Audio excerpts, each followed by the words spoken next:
Сәлеметсіз ме қыз келіншектер? Мен дәрігер Ақжүніс Мейрамбайқызы боламын. Менің бүгінгі YouTube каналыма қош келдіңіздер. Бүгінгі тақырыпта біздер жалпы витаминдерді ішуге болады ма, немесе мүлдем витамин ішпей қойсақ болады ма деген сұрақтарға жауап беретін боламыз. Мен бұл видеоны өзім жұмыстан кейін қалып асығыс түсіріп жатырмын. Менің видеома не обращайте внимания. Егер де осындай менің пайдалы видеоларымды көріп отырғыларыңыз келсе, подписка жасаңыздар, ұнаса лайк, және де қандай да бір сұрақтар болса, сіздерді комментарийде күтемін.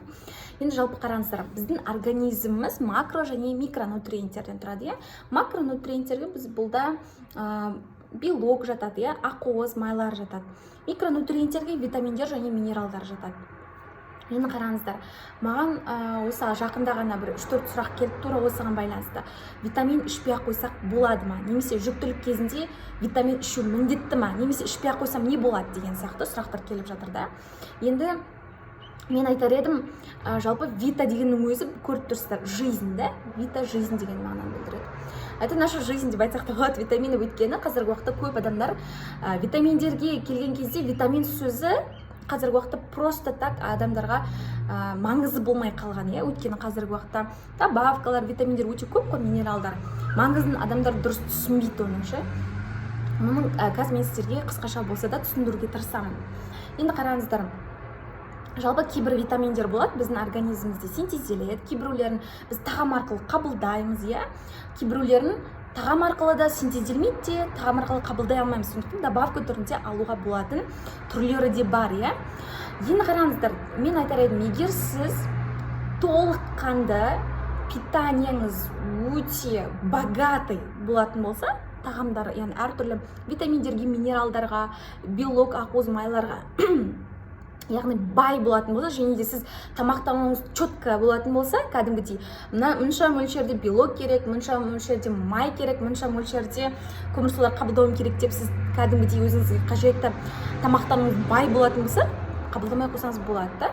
В принципе, бірақ та қазіргі уақыттағы біздің жалпы өміріміздегі тамақтануымыз, өміріміздегі әртүрлі ситуациялар, әртүрлі қосымша ауруларымыз, хронический заболеванияларымыз, әртүрлі стресстер біздің ол витаминдердің, минералдардың жетіспеушілігіне алып келіп жатыр. Сондықтан сіз оны толтыра алмайсыз, тағам арқылы толтыруыңыз мүмкін емес. Сондықтан сіз должны постараться сырттан қабылдауға через добавку арқылы. Яғни бұл жерде добавкаларға да түрлері өте көп болады. Біреулері синтетический болады, біреулері натуральный болады.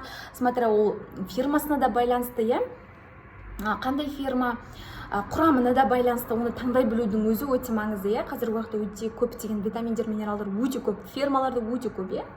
Енді қараңыздар, кейбір жағдайлар болады, который сізге витаминді көп мөлшерде қажет ететін. Мысалы қараңыздар, мысал ретінде бір-екеуін ғана айтайын, ол жерде қазір айта берсем өте көп. Мысалы қараңыздар, обычный простой фолиевый кислотаға келетін болсақ, егер де мынандай әйелдер болады, өзінің анамнезінде, яғни бұрынғы уақыттарда осының алдыңғы жүктілігінде немесе баласы қандай да бір врожденный порогқа, врожденный порог нервной системы, центральная нервная система, соған байланысты баласында қандай да бір ақау болып, соған байланысты жүктілігін үзуге тура келген болса, немесе оның тұқымында қандай да бір хромосомалық аномалиялар болатын болса балаларда, немесе өзінің алдыңғы тоже жүктілігінде хромосомалық аномалияға, синдром Даунаға байланысты мысалы үзуге тура келетін болса, қандай да бір врожденный порогтар болған болса балаларда, ол кезде сізде фолиевый кислотаның мөлшері көбірек болу керек, чем басқа жүктілерге қарағанда, чтобы осындай ақаулардың алдын алу мақсатында. Ал сіз оны тағам арқылы никак толтыра алмайсыз, өзіңізге қажетті витаминді ала алмайсыз. Енді екінші тағы бір нәрсе қаназдық мысалы. Қаназдық кезінде көптеген әйелдер кейбір темір препараттарын ішпей жатады. Әртүрлі тоттың иісі бар, дәмі бар деген сияқты да. Ойлайды, жоқ, мен дұрыс тамақтанып жатырмын, мен свекло жеп жатырмын, мен гранатовый сок ішіп жатырмын деген сияқты да. Бірақ та қараңыздар, сіздер оны қабылдаған жегендеріңіз дұрыс. Бірақ сіз все-таки егер де сізде қандай да бір глубокий дефицит болатын болса, запасыңыз жоқ болатын болса темірді, онда сіз оны тағам арқылы никак қабылдай алмайсыз. Сізге придется темір препаратын ішуге. Және де мен айтқандай, темір препарат өте капризный элемент. Оның сіңу де өте қиын. Сіз сондықтан оның сіңуіне көмектесуіңіз қажет. Әртүрлі белковый тағамдар жеуіңіз қажет. Және де витамин С сырттан қабылдауыңыз қажет деген сияқты, сондай өзінің белгілі бір нюанстары бар. Сосын D3-ге қажет келетін болсақ, мысалы D3 тоже күн сәулесінен біздің терімізде холестерин синтезделеді, бірақ та оның өзі тоже күн сәулесінен өте көп мөлшерде біз ала алмаймыз. Неге? Себебі күн көзі өте опасный, раққа келуі мүмкін, фотостарениеге әкеледі, сондықтан олдың өзі де не вариант. Сондықтан вам придется через добавкалар арқылы қабылдауға. Енді мысалы магнийге қажет келетін болсақ, мысалы магнийді тоже біз стресс кезінде өте қатты жаңағыдай күйзеліске ұшыраған кезде біз көп мөлшерде жоғалтамыз, быстро теряем. Және де тоже біз оны тағамдар арқылы никак қабылдай алмаймыз, сондықтан придется сырттан бізге қабылдауға. Енді тағы да бір омега-3-ге келетін болсақ, мысалы білесіздер, Жапония халқы теңіз балық өнімдерін жақсы өте көп қолданады. Соның есебінен оларда есте сақтау қабілеті жақсы, жүрек қан тамыр жүйесінен ақауларынан көп, жүрек қан тамыр жүйесінің аурулары көп жиі кездесе бермейді оларда, себебі холестерин, глюкоза деңгейін реттеп отыратын, оларда жирный кислоты бар, жақсы көп мөлшерде, керекті мөлшерде қабылдайды. Ал біздер Қазақстанда мысалы балықты ешкім көп жемейді. Они не могут себе позволить аптасына 2-3 рет балық жеуге, сондықтан желательно вы должны постараться сырттан омега-3 қабылдауға. Әсіресе кішкентай балаларға, олардың жағы памятінің жақсы болу үшін, оқу үлгерімінің жадысының жақсы болу үшін осындай омега-3 қабылдағандарыңыз сырттан дұрысырақ, балаға бергендеріңіз дұрысырақ.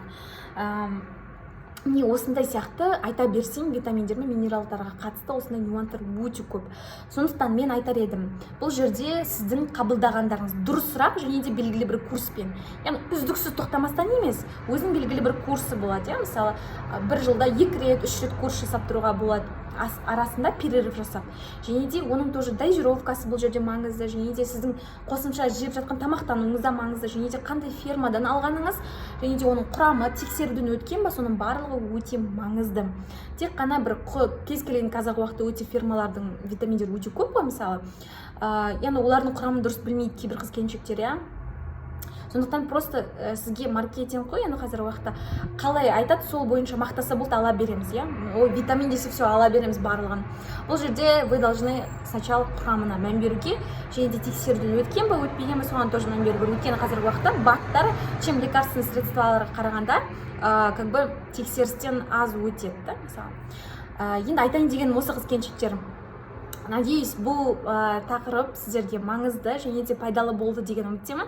Егер де қандай да бір сұрақтар болса, сіздерді комментарийде күтемін.